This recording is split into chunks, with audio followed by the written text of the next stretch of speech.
So things just go from bad to worse for Biden. I mean, they just can't cover up anymore the fact that the poor chap is just too old for the job, just mentally, physically, not in the right state for doing the job.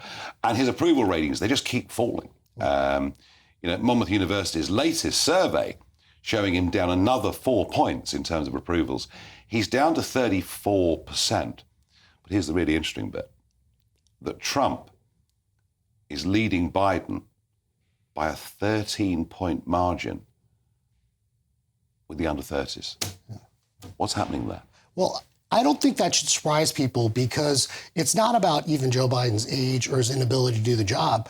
I think that Donald Trump is resonating with a lot of people, even a lot of traditional voters that don't vote for Republicans, because he's identified an issue. Look, and I saw this, there's stories today in the UK about members of parliament that may be corrupt. And so we're seeing this globally where you have people in power, people, whether they're in parliament, whether in Congress, whether in the federal government, that essentially have sold their souls because they love power so much. And Donald Trump resonates with a lot of voters when he comes along and says, look, there's a swamp, there's a deep state. You aren't getting a fair shake. And whether it's, special interest or corporate interest getting these tax breaks or, doing rent seeking and getting benefits of government, I think it resonates with people because, look, people that are younger, and I have daughters, they just want to know that if they work hard, they play by the rules, they can get ahead. And what's happening now in a lot of parts of the world, especially the Western world, is it seems like the deck is stacked against you, that if you aren't politically connected. It's kind of hard. A lot of young people think, well, I'm never going to have what my parents had or my grandparents had.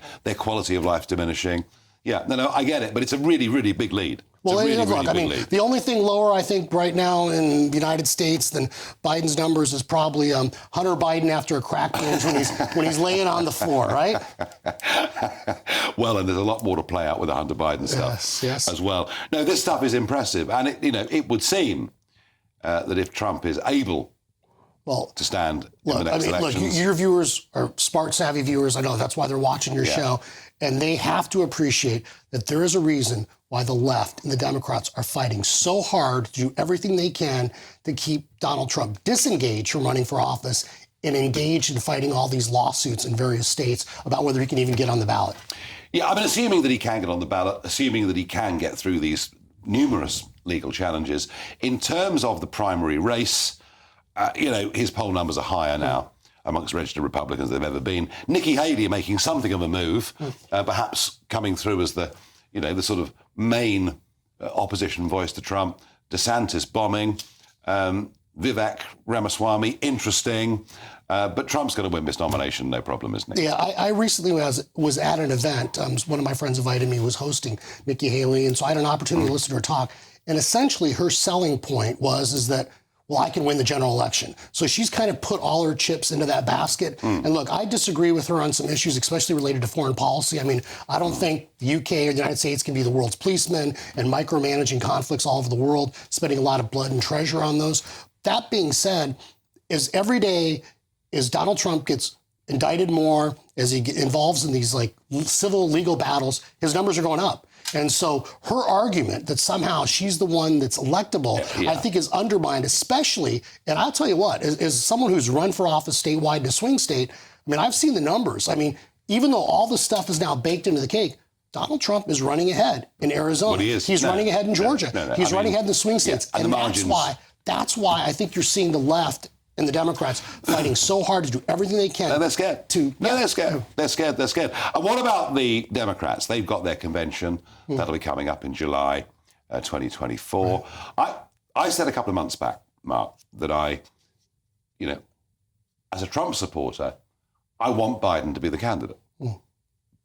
But I just don't believe the Democrats are going to stick with him. How can they? I mean, these numbers, as they get worse and worse and worse, do you agree with me that they are going to ditch Joe at some point?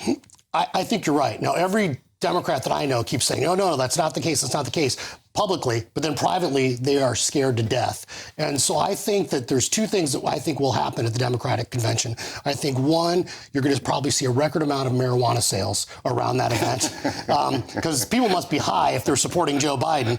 But the second thing I think you're going to see is the Democrats ditching Joe Biden because they have to see the numbers and they have to know that he can't win. And I think it's one of the reasons why Gavin Newsom did that debate with Ron DeSantis because he's trying to show, and he was way far on the left. And quite clever of Fox News to put that on, wasn't it? And I think that he was trying to essentially make the argument that just in case anything happens, here I am. And so, sometimes you hear these murmurings about, well, Michelle Obama or, will Biden step aside for Kamala Harris? But the Democrats have put themselves in a real pickle.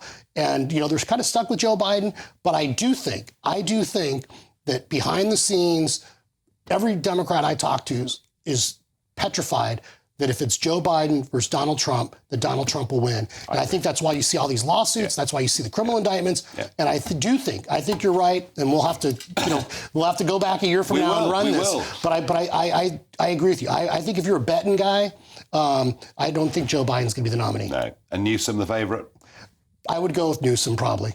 Who then has to defend the record he's got in California. That's what he tried to do against that debate in DeSantis. I mean, he did a lot of deflection and everything else. But look, the reality is someone like Gavin Newsom is, he's a good-looking, articulate guy. And, I think he's going to try to do the kind of the Bill Clinton strategy. And, hey, I'm the face of the new Democratic Party or whatever. And so I think that's the person, but you never know. I mean, there's those rumors about maybe Michelle Obama, and I find that really hard to believe. Well, I find that hard to believe. The Obamas have got a great life now. Why get back into politics? That's true. Politics is a nasty business. Well, we know. Both of us. We've got scars on our backs, I promise you. Yes.